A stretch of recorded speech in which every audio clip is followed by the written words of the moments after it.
కరుణాకర్ రెడ్డి నువ్వు చేసావుగా టీటీడీ దేవస్థానం కింద ఎంత దోచేశారు. దేవుడు సొమ్ము మీరు దొబ్బారు, దొంగతనం చేశారు. మొహమాటం లేకుండా చెబుతున్నారు. దాచుకు దుబ్బారు. అంటే నేను ఉన్నప్పుడు టీటీడీ చక్కగా ఉంది. అది ఎవరికి తెలియలా. సైలెంట్ గా నువ్వు ఉన్నావు కాబట్టి నిదానంగా చాప కింద నీళ్ళలాగా దేవుడు సొమ్ము కాజేశారు. ఇవాళ కూటమి వచ్చిందని దొంగల్ని బయటికి తెస్తుంటే మీకు చాప కింద మీకు వచ్చింది ఆ నీళ్లు. మీరు చేసింది మీరు. కూటమి ప్రభుత్వం ఎవరిని వదిలిపెట్టదు. ప్రతి వాళ్ళని లాగిద్ది, ప్రతి వాళ్ళని జైలుకి పంపించింది. అసలు ఏం జరగలేదు. బొమ్మ కరుణాకర్ రెడ్డి అన్న మేము ఉన్నప్పుడు టీటీడీలో అన్యాయం అనేది జరగలేదు, అక్రమాలు ఏం జరగలేదు. 2023లో దొంగతనం చేసింది మీరే కదా. అరకామణి కూటమి ప్రభుత్వం. అప్పుడు కూటమి ప్రభుత్వం ఉందా, మీ ప్రభుత్వం ఉందా అధికారంలో? చెప్పడానికి కూడా ఒక పద్ధతి ఉండాలి. మీ గవర్నమెంట్లోనే జరిగింది. అందుకనే శిక్ష కూడా పడిద్ది మీకే. తొందర ఏం పడుతుంది. దేవుడితో పెట్టుకున్న వాళ్ళు అడవిలు పాలైపోయారు. మీరు కూడా అంతే.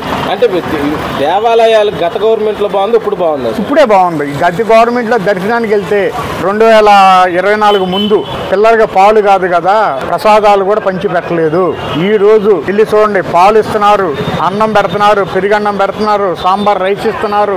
అందరికీ బాగుంది. భక్తులు వేసే ఉండిలో వేసే డబ్బులే భక్తులకి పెడుతున్నారు. భోజనాల కింద కానీ, ప్రసాదం కింద కానీ, పాలు కానీ. మీరు ఆ డబ్బులు కూడా దొబ్బేసి స్టోర్ బియ్యం పెట్టారు భక్తులకి. పాలు లేవు, ఏమీ లేవు. ఇప్పుడు అన్ని చక్కగా జరుగుతున్నాయి.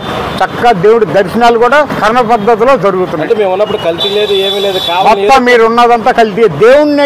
దేవుడి ప్రసాదమే కల్తీ చేశారు. అది దేశమంతా, రాష్ట్రం అంతా, దేశమంతా తెలిసింది. ఇంకేంటి అది చెప్పేది? మీరు బుద్ధి జ్ఞానం లేదు చెప్పే ఎదవలకి.